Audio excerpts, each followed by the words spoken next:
सोचो, अगर तुम गली में पड़े हो, भूखे हो और हर रोज लोग तुम्हें भगाते हो, तो क्या तुम्हारी जिंदगी वहीं खत्म हो जाती है? नहीं। आज की कहानी एक ऐसे गली के कुत्ते की है जिसको लोग पत्थर मार के भगाते थे, और वही कुत्ता एक दिन पूरी गली का हीरो बन गया। और ये कहानी सिर्फ एक कुत्ते की नहीं है, ये उन सब के लिए है जिन्हें दुनिया ने ऑलरेडी रिजेक्ट कर दिया है। ये कुत्ता पैदा ही हुआ था सड़क पर, ना माँ का साया, ना कोई अपना। सुबह होती, लोग अपनी दुकान खोलते और ये कचरे के डब्बे के पास खड़ा होता, बस एक रोटी के टुकड़े के इंतजार में। कभी कोई चिल्ला देता, भाग यहां से, कभी कोई पत्थर मार देता।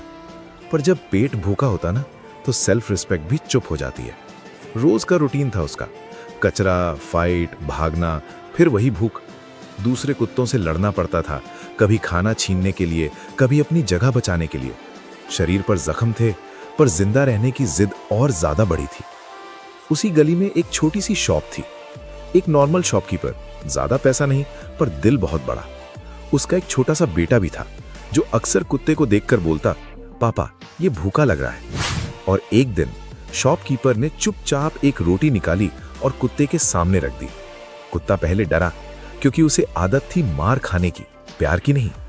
पर जब रोटी वापस नहीं ली गई, तो धीरे से आगे बढ़ा और खाना खा लिया। अगला दिन फिर रोटी, फिर तीसरा दिन फिर रोटी, और धीरे धीरे उस कुत्ते के लिए वो शॉप सेफ प्लेस बन गई।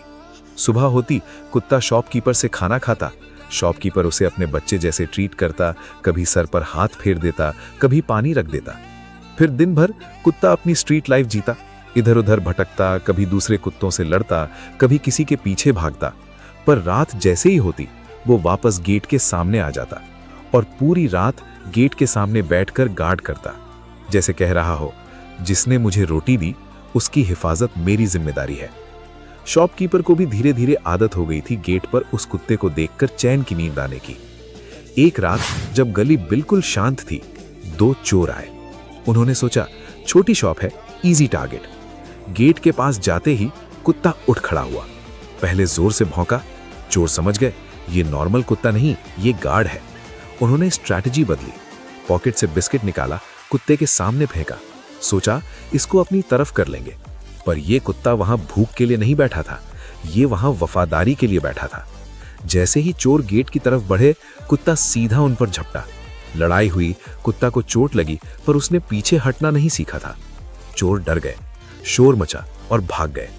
सुबह जब शॉपकीपर ने गेट खोला, तो कुत्ता जख्मी था, पर वहीं गेट पर बैठा था, खून लगा हुआ, पर आंखों में शांति, जैसे कह रहा हो, मैं अपना काम करके ही हटा हूं। शॉपकीपर की आंखों में आंसू आ गए। उसने तुरंत डॉक्टर बुलाया, दवाई लगवाई। उस दिन पूरी गली को पता चल गया, ये वही कुत्ता है जिसने शॉप को बचाया। जो लोग पहले भगाते थे, आज पानी रख रहे थे। जो पत्थर मारते थे, आज बिस्किट ला रहे थे। बच्चे उसका नाम रखने लगे। शॉपकीपर ने उसके गले में कॉलर डाला। शॉप के पास ही उसका परमानेंट शेल्टर बना। अब वो सिर्फ स्ट्रीट डॉग नहीं था, वो शॉप का गार्ड था। इस कहानी का सबसे बड़ा सच पता है क्या है? कुत्ता वही था, मेहनत वही थी, वफादारी वही थी। बस एक दिन दुनिया ने उसकी वैल्यू देख ली। और यही लाइफ का रूल है मेरे भाई। जो आज तुम्हें इग्नोर करता है, कल वही तुम्हारी वैल्यू पे ताली बजाएगा। बस शर्त एक ही है, तुम अपना कैरेक्टर मत बदलना, चाहे सिचुएशन कितनी भी गंदी हो। अगर आज तुम स्ट्रगल में हो, तो समझ लेना तुम ट्रेनिंग फेज में हो। रिजल्ट स्टेज पर सब आते हैं, पर बिल्ड स्टेज में सिर्फ वॉरियर्स टिकते हैं। लोग तब रिस्पेक्ट देंगे जब तुम ऑलरेडी स्ट्रांग बन चुके होगे। इसलिए आज अगर कोई तुम्हें कम समझता है ना, तो उन्हें समझाओ मत, खुद को बिल्ड करो, क्योंकि दुनिया को स्पीचेस नहीं, सिर्फ रिजल्ट समझ आते हैं। और याद रखना, जहां से शुरुआत होती है, वहां तक ही जिंदगी नहीं होती। गेम तब पलटता है जब तुम हार के बाद भी अपनी ड्यूटी पे खड़े रहते हो, जैसे वो गली का कुत्ता जो गार्ड बन गया।